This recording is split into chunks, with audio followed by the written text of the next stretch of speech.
And I've already found a side hustle for you because you could definitely be like a longevity coach or something, man. Like you are killing it here.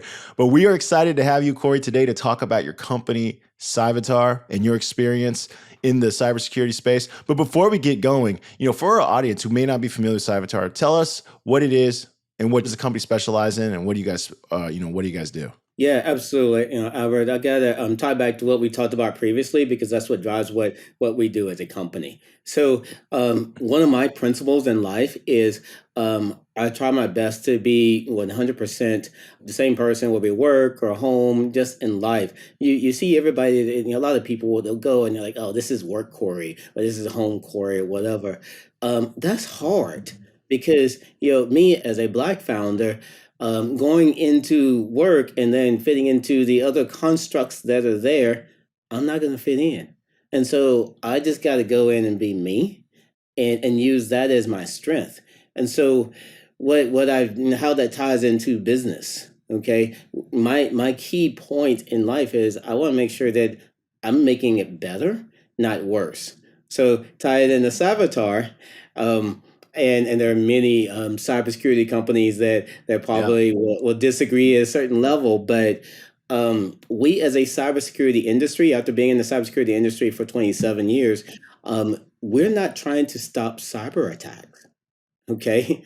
And so, let that marinate. Like, why would we not try to stop cyber attacks? And the obvious answer is when you think about how much money you can make off of incidents or compromise, companies, there's a lot of upside there. I mean, there's one time when I think, WannaCry hit. I mean, my division of the company I was working for at the time, we did like 15 million when WannaCry hit. Right. In Mm. like a quarter, which was really amazing. But it was off of what we call the insecurity of security. Companies get hacked, and then all the purse strings open up, and they spend more money. But if you stop the hack, then that the hacks and get these companies secure, then all that money stops flowing, right? And so I'll give you an example that happens in cybersecurity. It's this phrase that you'll see out there if you Google around called detect and respond. And what that means is, let's use this in an analogy for your house. So, Everett, you don't, hopefully not, use a detect and response strategy for your home. What that means is you're not making sure your front doors and windows and are closed and locked all the time. You have like a ring camera that's focused on your door, and every time somebody walks into your house, it detects it and sends you an alert. Okay. And then what happens in cybersecurity when we do a lot of alerting is called alert fatigue. And so Yeah. you False Google these. positives.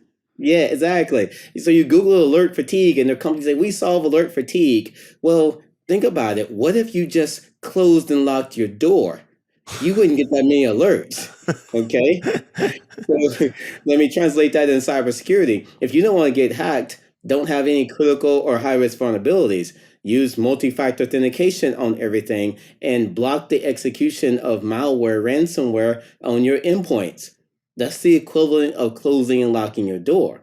And so I figured that out over my career is that we've made it too hard to actually secure ourselves, and we pivoted to a detection and a response type of strategy instead of just fixing it. And the biggest attack surface out there is the small to medium sized businesses. I literally left RSA, a huge cybersecurity conference last week in San Francisco, and they had 4,000 vendors there, all chasing after the Fortune 1,000. Why would I go after those 1,000 when the SMB market is just wide open? There's almost no competition, and it's the biggest attack, surface for the hackers. They're like, oh, let's go after these SMBs because they have almost no security.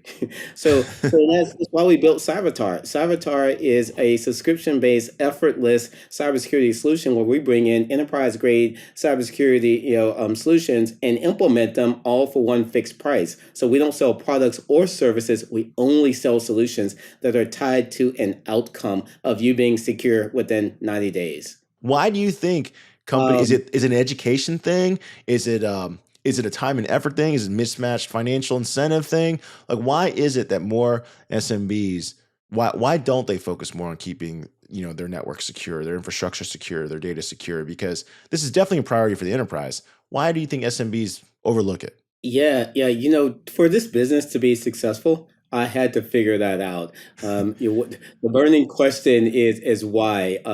And I spent so many literally nights, weekends, just researching better, understanding this, and even interviewing a lot of my CISO friends and people that have been in the industry. And so here's where it breaks down into it. It actually is a bunch of things. Number one, just to be clear, there's a huge financial incentive to not solve the problem. Okay, so that's one. The second thing But on that whose side? ties Like me, into it, the customer. Like it can't possibly be good for me to not solve the problem. I gotta think solving the problem is good for me. I can understand the industry, but like, I gotta feel like I need to solve it.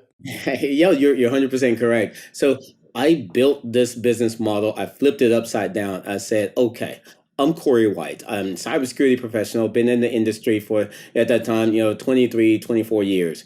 If I were to do security for a small to medium-sized company, how would I do it? Right. Okay. And so I started really digging through the industry and looking at it. And that's how I designed, Cyvatar, also with the help of my co-founder, Craig Goodwin. Craig has been a CISO for 20 years at large enterprises. And he'll be the first one to tell you, in many cases, he failed because, he bought all these tools and he just couldn't get them all to come into a central platform. So he had to build a platform. So we were fighting the same battle from both sides, and us coming together to solve it is critical. But let me continue back with, why this hasn't been done. The other thing is, if you go to Black Hat, which is a hacker conference in Las Vegas in first week of August, Black Hat DEF CON, and so this it's a lot of fun, and I've been going for 20 years. Love it, right? But if it's not a remediation, we fix things conference. It is we hack into things. Here's how we hack. And so I'll be the first one to tell you because I've done penetration testing. It's fun. It is cool. Say we got in, we got domain admin root, we got everything within 30 minutes. We completely own this network. It is fun to do.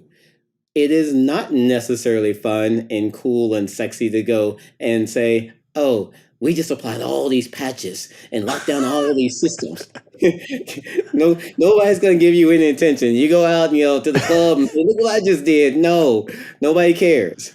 So it's that. And then, the last one is and unfortunately it's a perception that is, to your point, is hard to do because Mhm. it used to be hard to do, but a few things have changed. Let's say in the last 5 or 10 years, they had this really cool thing called the cloud came out, right? And so you can cloud manage systems like anywhere in the world. Put an agent on it, and they just check in. So it gives you more control over your environment. The other cool thing that came out, and these were core tenets for our technology partners, is APIs. So I don't have to log into some clunky interface. I can actually control and manipulate things via API and automate things via API. So those are the things that really, really changed. I'd say, 5 to 7 years ago, we couldn't build this business model. This is a right now, this time is the right time for this model to work and for us to bring it to fruition. Last thing I'll say is, what myself and my co-founder Craig did is we sat down like, what is the future of cybersecurity? And the future is already here, and it's here in very simple examples. You look at Netflix. I think everybody knows what that is, but they don't all understand the backstory. In cybersecurity, we have this thing called people, process, and technology. Okay, Mhm. and so think about it and let's apply that to Netflix. They came out in 1997, and the people part is just their employees. It's simple. The technology is actually the movies, the content. They weren't Yeah. making any content in 1997. Yeah. They were shipping Okay. DVDs. Yeah, exactly. What you just said, that is a process. They put Blockbuster out of business with a better process to get Yeah. the end consumer to the outcome of watching a movie. Okay? Because right now I can press a button on my phone right now. I can stream a movie with Netflix right now. That is me Yeah. getting to the outcome. And so in cybersecurity, where we are broken is that if you do first principle thinking and you ask, why 5 to 7 times, you say, I'm doing this penetration test, right? And you do a penetration test, and you're like, well, Albert, why'd you do a penetration test? So if you don't want your data getting out and getting exposed ahead of time, is penetration testing the most efficient way to stop that? It just tells you what's wrong. Wouldn't you just fix your vulnerabilities? Because 50 new vulnerabilities come out every single day. And so if you did a penetration test yesterday and 50 new vulnerabilities come out today, some of them will apply to you. And last time I checked, and this again, the hackers are hacking every single day. You do a once a year penetration test, and let's just say you do fix what is found, then the next day is obsolete. Hey, thanks for watching. This segment is brought to us by Salesforce Platform. Visit salesforce.com/newsletter to discover timely insights and useful tips tailored to your role. Subscribe to this channel and get more great IT and tech interviews with top industry leaders.